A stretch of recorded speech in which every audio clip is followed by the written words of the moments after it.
Well, I can tell you the trip. When they called us up in February 23rd, 1943, and put us on a train to go from Philadelphia to Miami Beach. It took 3.5 days on the train, and everybody on the train, about 350 guys, every one of us was sick. We had bronchitis, we had pneumonia, we were in terrible, terrible shape. The food on the plane was horrible. For breakfast, they gave us a roll and an orange and a cup of coffee. For lunch, they gave us a boiled potato, a roll, and a cup of coffee. And I don't remember what the dinner was, but it was similar to that. And for 3.5 days, no heat on the train.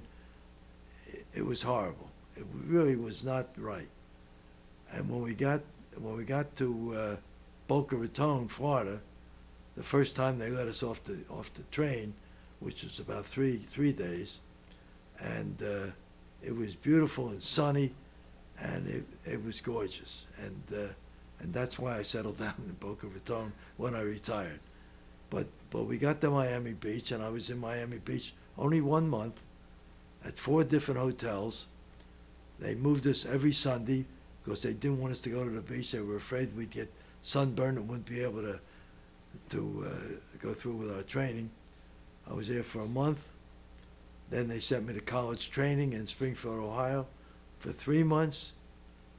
And then I was down at San Antonio Classification Center, where I was classified as a navigator. And I went to navigation school. And after navigation school, I graduated number 2 in my class out of 152 guys. They wanted to make me an instructor. Then they decided they didn't need any more instructors. So they sent us to Bombardier school. So we'd be cross-trained, only about 15 or 16 of us. So we'd be cross-trained as bombardiers and navigators for the big new airplane that was coming out, the B-29 Super Fortress. And when I graduated Bombardier school, the B-29 wasn't ready.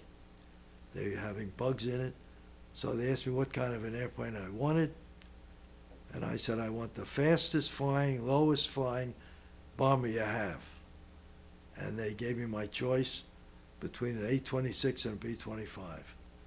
And I selected the B-25.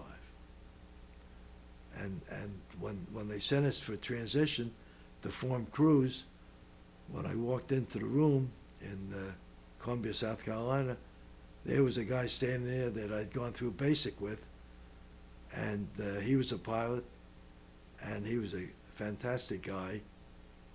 Joe Bagley became my best friend, and we trained together, flew across the ocean together, and we're in the 499th Bomb Squadron together, and then he was shot down while I was flying with experienced guys to get some experience. He checked out as the first pilot while I was resting after being shot down twice, and he got killed on his first or second mission. And then about a month later, my co-pilot checked out as the first pilot, and he wanted me to be his navigator, and I turned him down, mainly because I just didn't like the guy, and I didn't think he was a good pilot. And about a month after that, he got shot down, and that's why I always consider myself very lucky. I was not with my pilot when he was killed. I was not with my co-pilot when he was killed. I was a very lucky guy.